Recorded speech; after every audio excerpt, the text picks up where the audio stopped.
In the midst of a raging debate over regional language and Hindi, Prime Minister Narendra Modi said on Friday that the BJP considered all Indian languages to be worthy of worship and that centre's national education policy mirrored the BJP's attitude by emphasizing all regional languages. Speaking at the meeting of BJP office bearers in Rajasthan's Jaipur, the Prime Minister took a swipe at those creating a controversy over the languages in India and said that BJP sees a reflection of Indian culture in each regional language. The remarks by the Prime Minister comes amid the ongoing debate over whether the Hindi language should be considered as India's national language. The remarks by the Prime Minister comes amid the ongoing debate over whether Hindi should be considered as India's national language. In April, Union Home Minister Amit Shah had said that Hindi should be accepted as an alternative to English and not to local languages. A Twitter banter between actors Ajay Devgan and Kicha Sudeep over the issue last month also touched political nerves in Karnataka, with Chief Minister Baswaraj Bommai and former CMs Siddaramaiah and H.D. Kumaraswamy joining the debate and inciting that Hindi is like any other language in India and not the national language.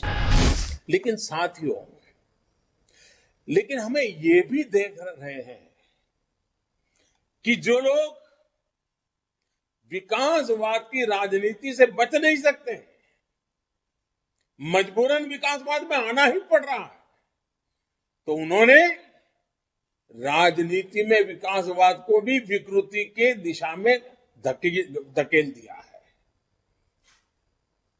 ये राजनीतिक दल तत्कालीन लाभ के लिए, फायदे के लिए देश के उज्जवल भविष्य के साथ, राज्य के उज्जवल भविष्य के साथ, देश की युवा पीढ़ी के भविष्य के साथ खिलवाड़ करते हैं, उसे खोखला करने का भी काम कर रहे हैं। ये राजनीतिक दल अपने स्वार्थ के लिए समाज में जो छोटी मोटी तनाव होते हैं, कुछ कमजोरियां होती हैं, कुछ परसेप्शन होते हैं, उसे ढूंढ ढूंढ करके उसमें जहर डालने का काम करते रहते हैं, उस कमजोरियों पर ही खेलते रहते हैं। कभी जाति के नाम पर, कभी क्षेत्रवाद के नाम पर लोगों को भड़का रहे हैं। साथियों, एक भारत श्रेष्ठ भारत का सपना लेकर के चल रही भारतीय जनता पार्टी के लिए ये भी अनिवार्य है कि देश के लोगों को लगातार हमें सावधान करते रहना होगा, इस प्रकार के लोगों से सचेत करना होगा, इस प्रकार के दलों से सचेत करना होगा। साथियों, हमें एक और बात हमेशा याद रखनी है। हम सबको याद है, जनसंघ के जमाने में जब हम कहीं हाशिए पर पड़े थे, कोई हमें जानता भी नहीं था, न उस नगर में जानता था, न उस राज्य में जानता था, न उस जिले में जानता था। फिर भी उस जमाने में जब हमारे बात को कोई कानों पर धर ले, ये संभावना भी नहीं थी, उस समय भी जनसंघ के जमाने में हमारे कार्यकर्ता, हमारे पुरानी पीढ़ियां जिन नीतियों पर डटे रहे, जिन नीतियों को लेकर के चलते रहे, कार्यक्रम करते रहे, उसकी मुख्य धारा थी राष्ट्रभक्ति, राष्ट्रहित, राष्ट्र सेवा, राष्ट्र निर्माण।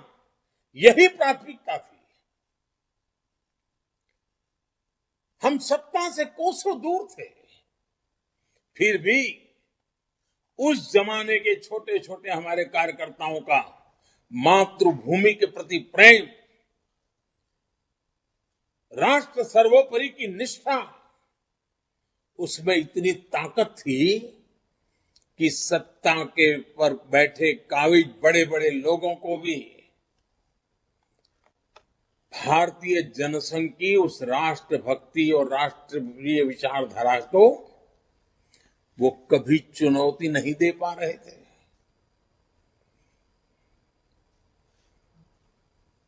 जाने अनजाने में भी उसके महत्व को समझना पड़ता था। स्वीकार नहीं करते थे, समझना पड़ता था। और आज भाजपा की नीतियां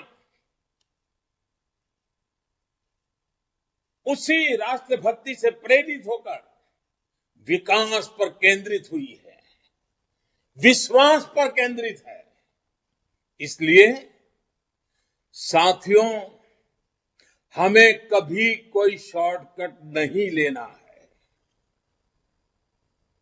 हमें देश हित से जुड़े जो भी बुनियादी विषय हैं, जो कोर इश्यूज हैं, उन्हीं पर आगे बढ़ना है। कदम को दाएं बाएं जाने नहीं देना है, जुबान को इधर उधर फिसलने नहीं देना है। और ये कोर इश्यूज क्या है? गरीब का कल्याण, गरीब का जीवन आसान बनाने के लिए, गरीब को सशक्त करने के लिए हमें लगातार काम करना है। हमें कभी भी भटकना नहीं है।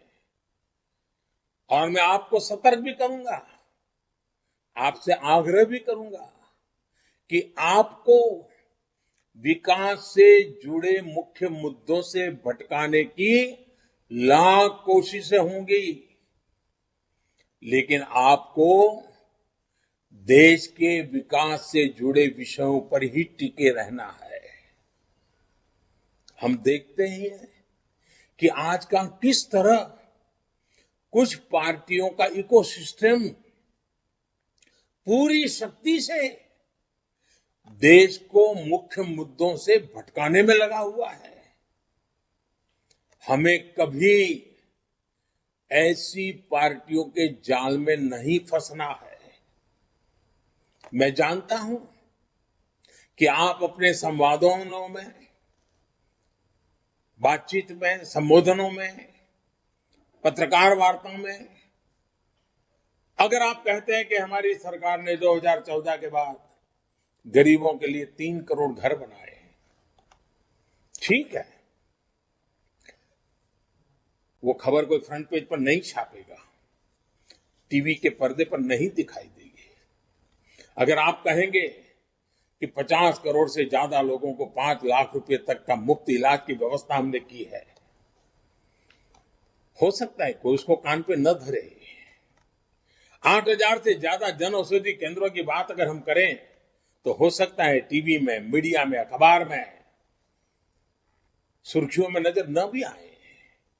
मैं जानता हूं कि आप 10 करोड़ से ज्यादा छोटे किसानों के बैंक खाते में सीधे पैसे ट्रांसफर करने की बात करेंगे। हो सकता है उसको भी नजरअंदाज कर दिया जाएगा, उसको भी कभी अखबार के पन्नों पर नहीं दिखाई देंगे, टीवी पर नहीं बताया जाएगा।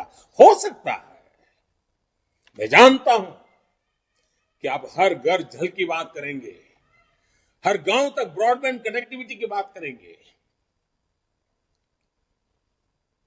आप देश में डिजिटल क्रांति की बात करेंगे, फिनटेक की बात करेंगे, डिजिटल ट्रांजैक्शन की बात करेंगे। ये इकोसिस्टम उसको तवज्जो नहीं देने देगी, उस बात को आगे नहीं बढ़ने देगी। आप प्रधानमंत्री म्यूजियम बनाएंगे, डेमोक्रेसी के ट्रू स्पिरिट को हिंदुस्तान के आजादी के अमृत महोत्सव में लाकर के खड़ा कर देंगे तो आंखें मूंद ली जाएगी, चुपकी दी रख ली जाएगी। होगा। अब जितने भी अच्छे काम कर रहे हो, कोई पब्लिसिटी नहीं मिलेगी, कोई हेडलाइन नहीं बनेगी, टीवी पर वो बात चमकेगी नहीं।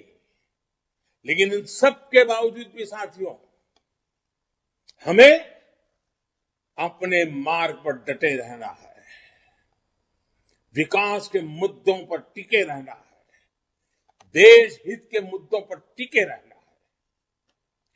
कभी न कभी मजबूरन उनको भी इन मुद्दों की सकारात्मक रूप में स्वीकृति देनी ही पड़ेगी। बस हम इस इकोसिस्टम के गब्बारों में उसको एड्रेस करने की कोशिश में न लग जाए। साथियों, ऐसा करके ही इस अमृत काल में हम देश की राजनीति को पूरी तरह विकास पर केंद्रित कर पाएंगे।